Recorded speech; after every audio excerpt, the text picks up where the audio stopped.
Muy buenos días, tengan todos y bienvenidos a esta entrega del día de hoy de Geopolítica. Hoy es ya jueves, antesala del fin de semana, así que qué rápido va el tiempo. Jueves 22 de noviembre. Ya le queda una semana apenas este mes para que se vaya. Hoy es Día de Acción de Gracias, es una celebración que nació en los Estados Unidos, pero que se ha extendido a muchos otros países, incluyendo la República Dominicana, donde somos muy dados a las imitaciones. Pero esa es una imitación saludable, porque es darle gracias a Dios por todo lo bueno que nos ha deparado, en este caso los peregrinos, no eran peregrinos nada, eran inmigrantes que andaban buscando mejores condiciones de vida cuando en la Edad Media en Europa la cosa se apretó, entonces andaban buscando dónde aposentarse. Llegaron a los Estados Unidos y después de pasar todas las crujías que sufren los inmigrantes en cualquier época, imaginamos en ese 1600 y pico por ahí, ya sabemos lo duro que era esa movilización humana. Eso después tienen la suerte o tienen la protección de Dios, que le permite conseguir buenas cosechas después de un invierno crudísimo. También podemos imaginar lo que era un invierno, por ejemplo, ahí en Nueva Inglaterra, que es donde están los estados de Massachusetts, Connecticut, Maine, New Hampshire, Rhode Island y Vermont, de Nueva Inglaterra, por ahí. Entonces hay que suponer en ese tiempo sin calefacción, sin nada, bueno, lo duro que serían los inviernos, bajo cero por ahí. Y entonces, después de esa crudeza y la crujía, pues tuvieron una buena cosecha. En un momento y esto lo digo antes del informe del tiempo, porque vamos a ver el informe del tiempo y después hablamos un poco de las distorsiones que hubo en un principio sobre el Día de Acción de Gracias. Pues dice la Oficina Nacional de Meteorología que una débil vaguada al norte de Haití se estaría incidiendo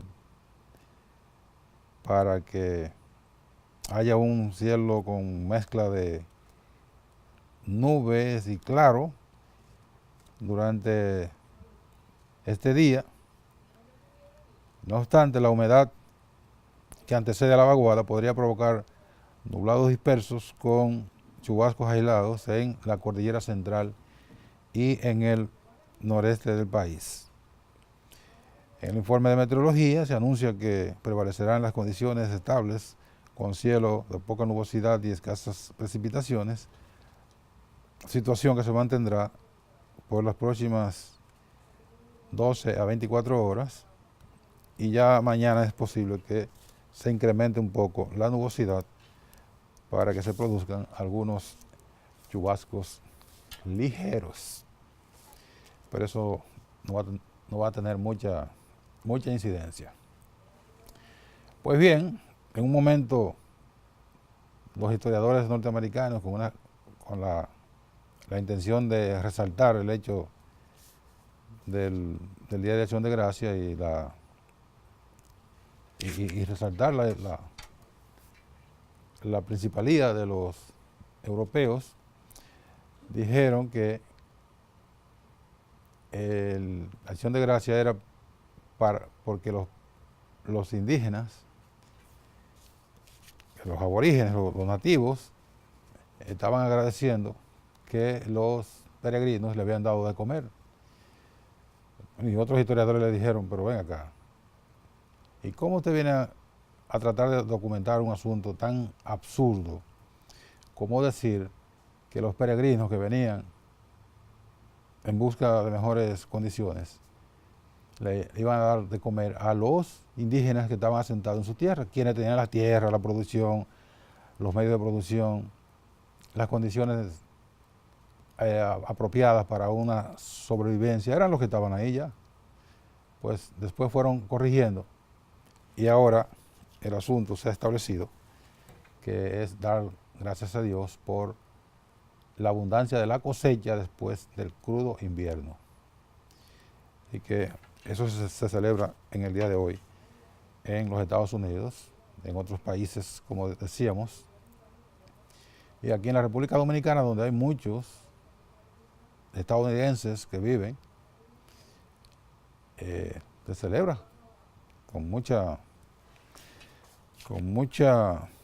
entrega, con toda la tradición. Y como en el país hay tantos dominicanos que vivieron en los Estados Unidos y que ya están de regreso, vivieron, estudiaron, trabajaron y están de regreso al país, entonces trajeron esa tradición, que es una tradición, reitero, muy saludable, que es una de esas transculturizaciones que se agradecen porque lo que transmiten son cuestiones positivas.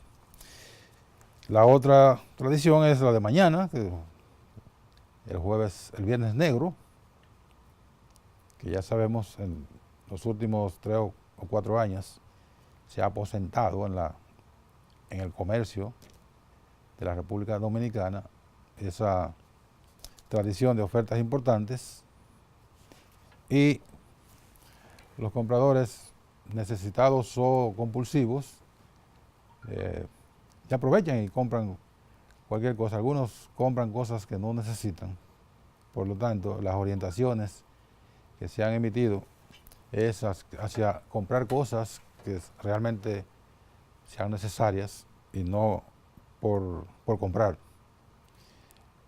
El Instituto de Protección del Consumidor, conocido como Proconsumidor, ha desplegado por todas las arterias comerciales, particularmente en la capital y en la provincia de Santiago y otras ciudades importantes, inspectores para verificar que las ofertas se correspondan con la realidad cuando la gente vaya a comprar y a pagar, y que no le metan gato por liebre, porque en muchas ocasiones los comercios se aprovechan de esta afluencia de público a comprar y ahí meten cualquier tontería, cualquier disparate que tienen por ahí por los almacenes sin salida, los meten ahí como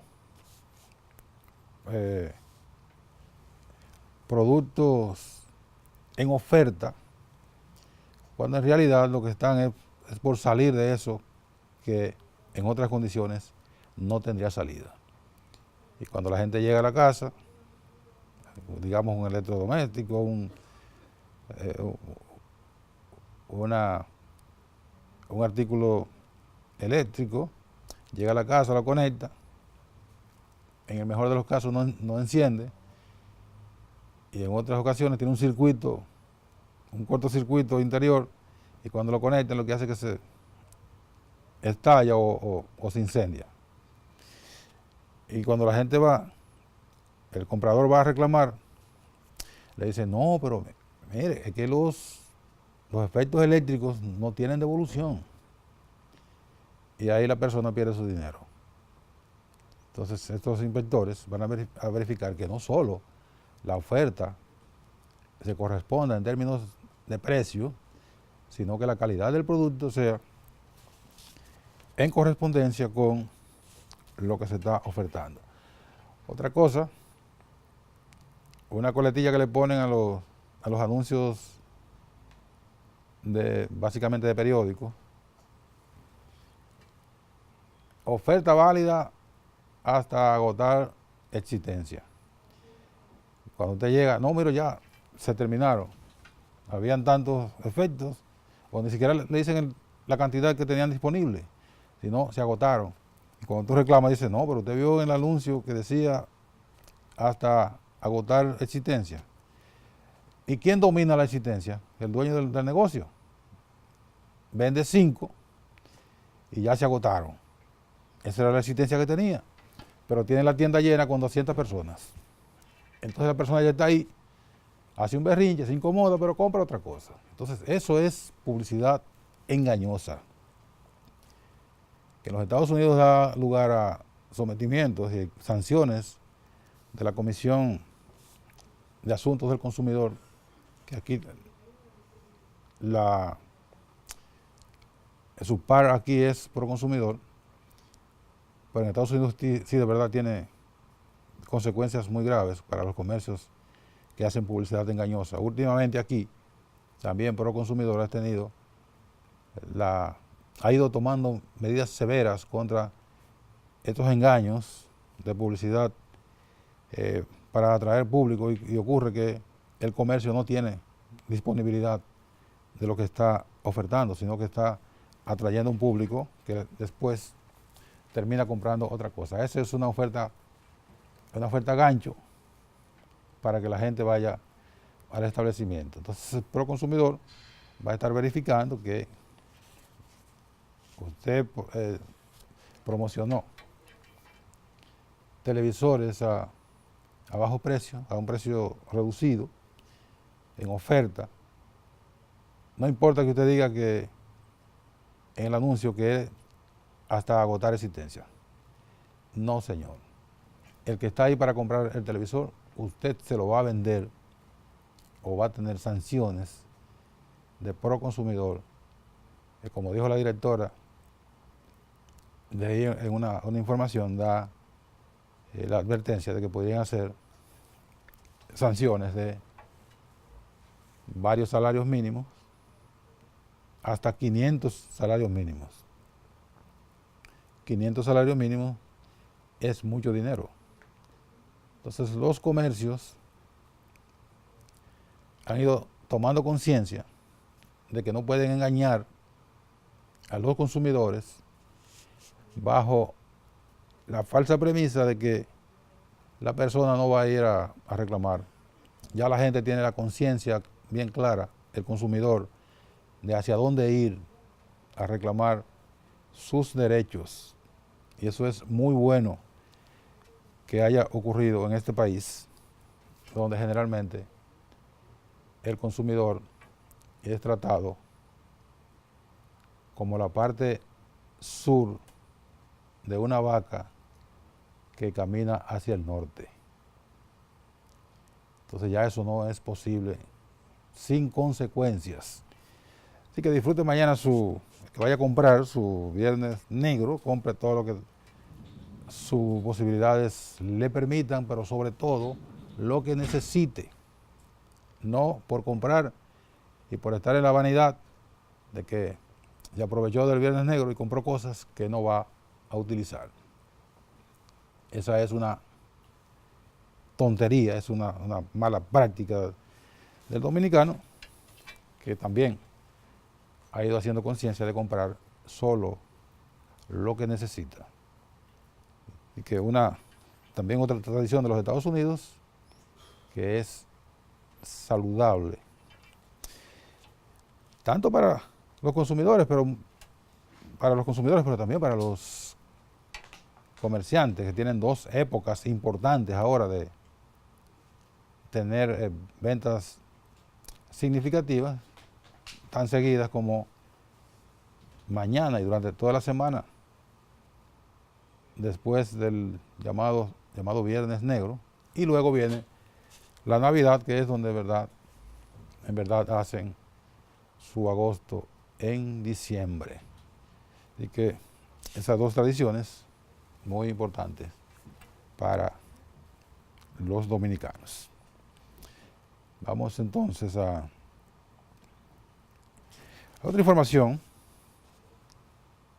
que ya tiene otras implicaciones y las repercusiones de opinión pública y las reacciones negativas que ha tenido este caso van para largo, porque el gobierno ha dado unas explicaciones del por qué acogió, bueno, no ha dado una explicación, ninguna explicación. Ha dicho que lo hizo mediante un acuerdo con una agencia de seguridad de los Estados Unidos. Me refiero al caso del narcotraficante. No es un supuesto narcotraficante, como suelen decir algunos. Es un narcotraficante condenado a 20 años que los cumplió. El cubano Augusto Willy Falcón, que llegó a la República Dominicana en el día 6 de este mes, mediante un acuerdo con las autoridades norteamericanas para que el individuo fuera acogido en nuestro país después de cumplir su condena. Y uno se pregunta, pero ¿y por qué si ese individuo tiene 30, 35, 40 años en los Estados Unidos? ¿Por qué? Y tiene todos los controles después de haber cumplido su condena. ¿Por qué no lo dejaron en los Estados Unidos? Ya ese era su medio y las autoridades tenían más control sobre él que nosotros. Bueno, no, lo mandaron a un tercer país y ese tercer país ha resultado ser la República Dominicana. La opinión pública para nada ha aceptado ese hecho. Las críticas han llovido y van a seguir lloviendo. Dice el Ministerio de Interior y Policía, la Procuraduría General de la República y el Departamento Nacional de Investigaciones que van a tener control, vigilancia de este individuo. Pero todo el mundo sabe que eso no es verdad. Que va a estar bajo control, bajo vigilancia del DNI. Uno conoce estas cuestiones. El DNI no está para vigilar. Últimamente se ha dedicado a vigilar cuestiones personales y de políticos y tonterías, no realmente cuestiones de seguridad. Pero vamos a suponer que sí, que lo vigile. El hecho es que no debió venir a la República Dominicana. No debió ser traído mediante ningún acuerdo con la República Dominicana. Eso es lo que no se ha explicado. Un acuerdo con Estados Unidos, un asunto de seguridad nacional. Pero Estados Unidos tiene la isla de Guam, por allá por el Pacífico, muy lejos del territorio continental de los Estados Unidos. ¿Por qué no lo mandaron para Guam? Que es una isla prácticamente base militar. ¿Por qué no lo mandaron para Guam? Que es un territorio de los Estados Unidos. O para Hawái, que es otra isla bien lejos en el Pacífico. Lo mandan para acá. Y el gobierno lo acepta y da unas explicaciones ahí medio novelescas. Bueno, ya está aquí. Vamos a la pausa y venimos de inmediato con más contenido en Geopolítica.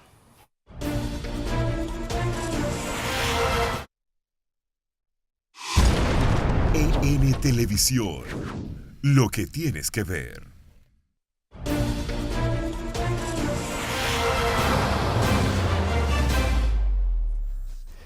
Gracias por seguir con nosotros en Geopolítica de este día. Bueno, la embajadora de los Estados Unidos compareció el día de ayer al almuerzo mensual de la Cámara Americana de Comercio, donde dijo que el gobierno norteamericano mantiene su intención de colaborar con la República Dominicana en algunos programas, en especial en la lucha contra el narcotráfico. Bueno, y contribuye realmente así, trayendo aquí a un narcotraficante del calado de Falcón. No entendemos, pero bueno, un programa va más allá de un simple episodio de traer un narcotraficante. Los programas tienen otros apoyos, otra dimensión. Y también en la lucha para remediación de desastres naturales. Ahí la contribución de los Estados Unidos es importante. Dice ella, a modo de queja, que los inversionistas norteamericanos van a seguir viniendo a la República Dominicana, pero que el país tiene que fortalecer la seguridad jurídica. Eso implica que los empresarios, y en este caso norteamericanos, pero de cualquier naturaleza, de cualquier país, y los dominicanos también, sepan que cuando invierten en un área, más adelante no les van a cambiar las reglas de juego y que ese cambio de reglas de juego pudiera terminar afectado el capital que ha sido invertido. Eso es más o menos lo que se entiende como seguridad jurídica, es la certeza de que las reglas se van a mantener como cuando el inversor puso sus capitales. Además, que un empresario no va a ser víctima de estas pandillas que se organizan para chantajear y para extorsionar a los empresarios mediante procesos judiciales amañados, citaciones en el aire, ejecuciones fraudulentas, desalojos o embargos ilegales llevados a cabo por delincuentes. Todo esto el Estado ha ido fortaleciendo, es la realidad, ha ido fortaleciendo la seguridad para que estos eventos no afecten a empresarios que ya tienen sus capitales invertidos. Entonces, eso de la seguridad jurídica es importante porque eso garantiza que los empresarios van a seguir invirtiendo, como lo están haciendo aquí en la República Dominicana, en el área de turismo, en otras áreas de comercio, que han contribuido grandemente con el fortalecimiento de las inversiones en el país, con la creación de empleo y la generación de empleos y la creación de riqueza, que ha ayudado a que la República Dominicana de hoy no sea ni sombra de lo que era hace 25, 30 años. Es otro país totalmente diferente. Y eso ha sido gracias a el flujo de capitales de inversionistas extranjeros que ven en la República Dominicana oportunidades de negocio, pero también ven que es un país que se mantiene en constante crecimiento, que es un país tranquilo, donde no hay atentados terroristas, donde no hay estos eventos que ponen en peligro no solo las inversiones, sino a los propios inversionistas. Aquí los empresarios nacionales y extranjeros tienen la garantía de que este tipo de cosas no ocurren. Ahora, los demás elementos hay que seguir trabajando. Por ejemplo, para evitar que, como ocurre en áreas turísticas del este, básicamente, se organizan bandas de abogados, alguaciles, fuerza pública e incluso funcionarios judiciales que han afectado significativamente a empresarios que pusieron sus capitales creyendo en el país y que de repente se encuentran que han sido engañados o han sido maltratados. Entonces, la seguridad jurídica hay que fortalecerla, y a eso se refiere la embajadora Robin Bernstein durante su comparecencia del día de ayer en la Cámara Americana de Comercio. Vamos a Perú porque, perdón, en el caso del pedido de asilo del expresidente Alan García en la embajada uruguaya en Perú, ha creado una fricción de alguna importancia entre Perú y el Uruguay y muchas interpretaciones de si este importante político que ha sido 2 veces presidente y extrañamente en las dos ocasiones en que ha terminado su presidencia se ha asilado en una embajada. La primera, cuando entendió que el gobierno de Alberto Fujimori lo estaba persiguiendo, se refugió en la embajada colombiana en Lima.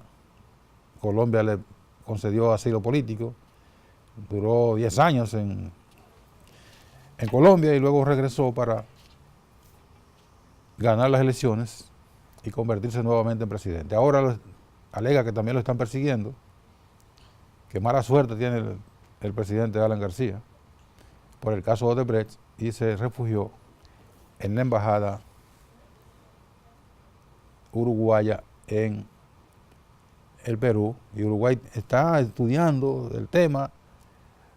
Dicen algunos especialistas que Uruguay no tendrá otra salida, la salida más cercana a los tratados en esta materia es que le conceda el asilo político. Vamos a ver una información desde Perú. El 2 veces expresidente Alan García continúa en la residencia del embajador de Uruguay en Perú, Carlos Barros, luego de que el Poder Judicial dicte contra él impedimento de salida del país. Por la investigación que se le sigue por sobornos de la constructora Odebrecht, García denunció una cacería del Ejecutivo. El presidente Vizcarra instó a García a enfrentar la justicia y contactó a su homólogo Tabaré Vázquez tras el pedido de asilo. Los jefes de Estado se comunican, personifican a la nación. Son actores visibles de las relaciones internacionales y ahí no hay un acto de intromisión, más bien es un acto que corresponde al modus operandi del jefe de Estado. Esperemos que el gobierno uruguayo entienda claramente cuál es la situación, no se deje engañar por los pedidos de Alan García ni por los intentos de presentar esto como una cacería de brujas o como un golpe de Estado. La persecución política ha sido negada por el presidente del Poder Judicial, Víctor Prado, y el fiscal José Domingo Pérez, quien investiga a García y su cúpula por ilícitos en la construcción del Metro de Lima. Nuevas pruebas de que la brasileña le pagó $100.000 desde la caja de sobornos por una conferencia en Sao Paulo llevaron a García a demandar el asilo a Uruguay, como hizo en 1992 con Colombia, tras concluir su primer mandato. El salvoconducto es una exigencia del artículo 9 del acuerdo de 1954. No dice que el Estado pide al Estado requerido el salvoconducto, dice lo exige. Nadie podrá ni nada podrá oponerse a la decisión de Uruguay. Al darle asilo al expresidente García, estaría erosionando las investigaciones fiscales aquí en el Perú. Estaría reconociendo que aquí en el Perú se está persiguiendo políticamente a opositores. El presidente uruguayo Tabaré Vázquez evalúa el expediente que le envió el Perú sobre el caso García. Su gobierno ha decidido tramitar la solicitud de asilo del líder aprista, pero ha dicho que no existe un plazo definitivo para su decisión final.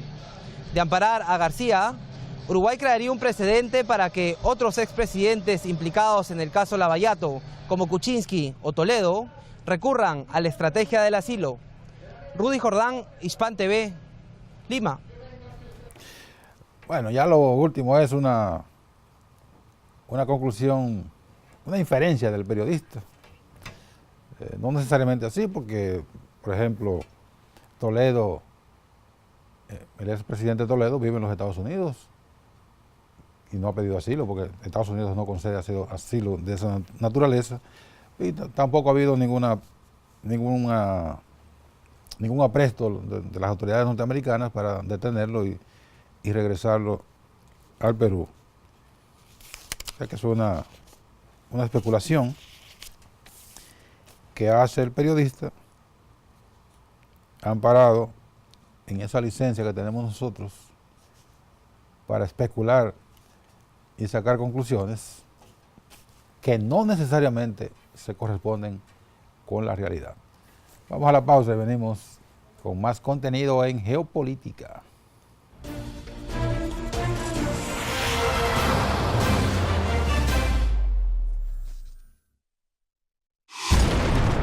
En Televisión, lo que tienes que ver.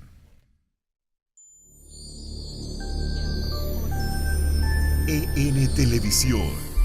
Lo que tienes que ver.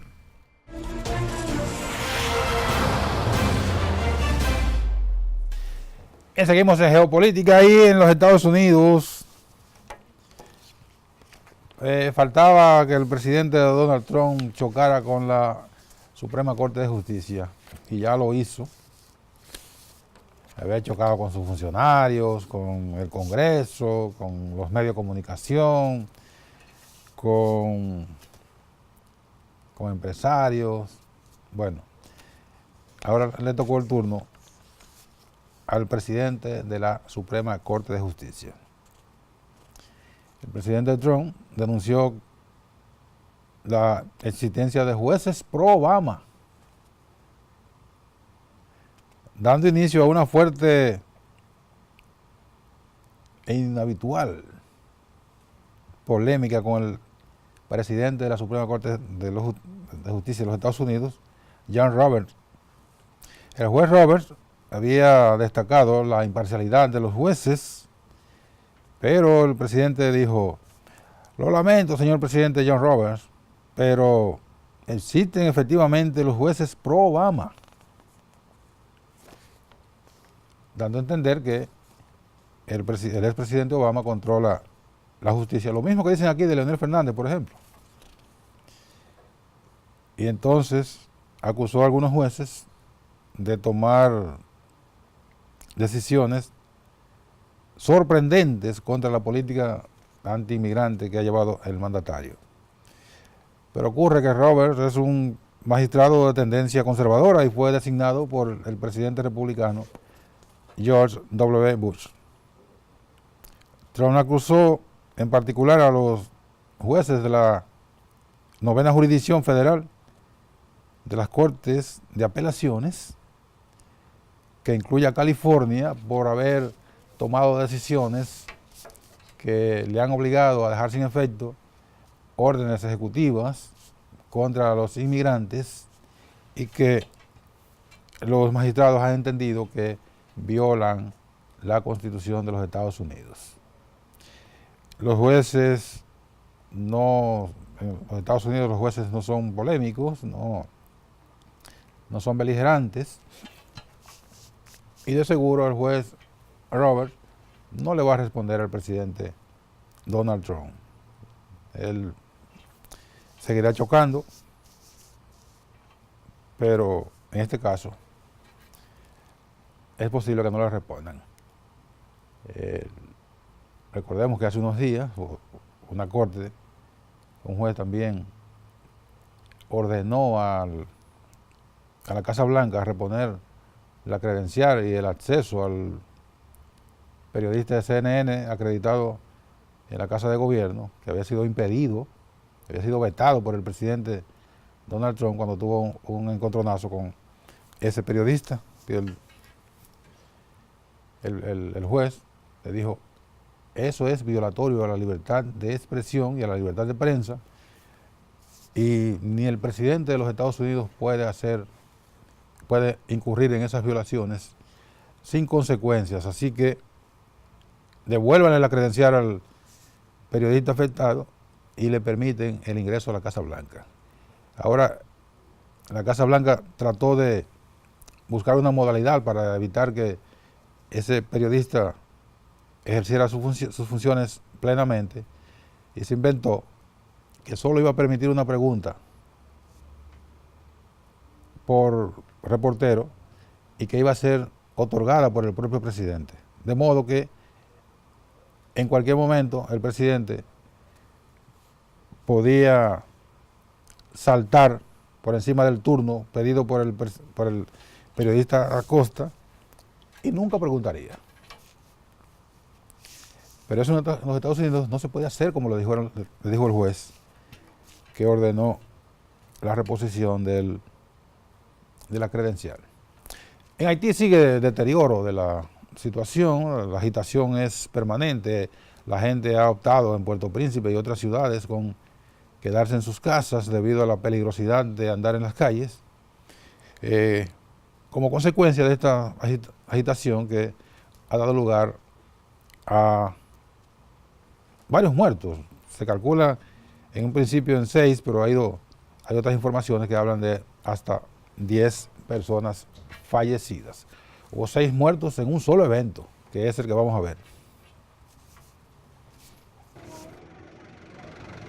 Incredulidad en Puerto Príncipe, la capital de Haití, tras un supuesto accidente que ha dejado al menos 6 muertos en un clima de extrema tensión debido a las manifestaciones antigubernamentales. Según parece, un coche perteneciente al gobierno perdió el control y se empotró contra varios viandantes a su paso. Este incidente echa gasolina al fuego que arde desde el domingo en las calles de esta y otras ciudades, donde miles de personas protestan, algunas violentamente, contra la corrupción, un mal endémico en el país más pobre de América. Los manifestantes exigen la dimisión del presidente Jovenel Moïse. La multitud reprocha al Ejecutivo una supuesta gestión fraudulenta de los fondos de Petrocaribe, un programa de asistencia que emprendió el difunto presidente venezolano Hugo Chávez para ofrecer petróleo barato a los países caribeños, que debían invertir los recursos obtenidos en obras de infraestructura y en proyectos económicos y sociales. Sin embargo, una investigación parlamentaria reveló que parte de ese dinero se había esfumado en obras inconclusas.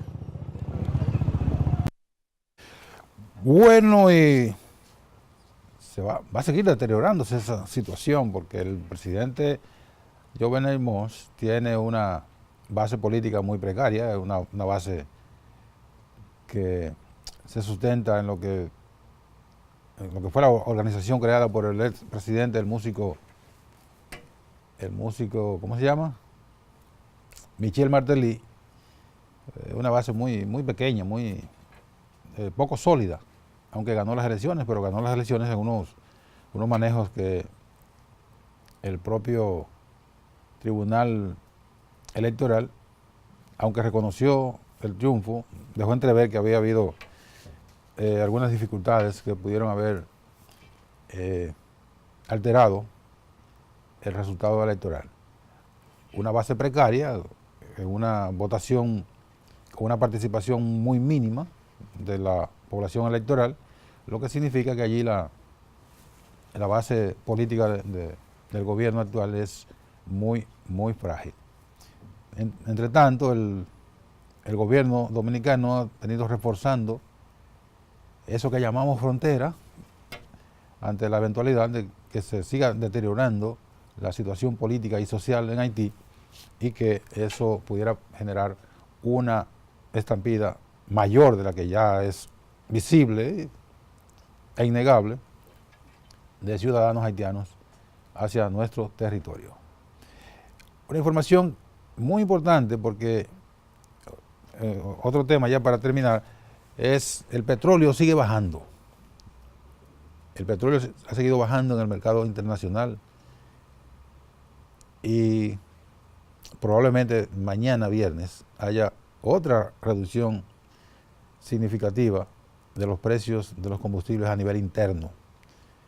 En el último mes ha habido una reducción que llega sobre 20 pesos a los combustibles y mañana habría también otra reducción, lo cual es una buena noticia para todos los que consumimos combustibles, que es todo el país, de alguna manera, por la vía directa o la vía indirecta.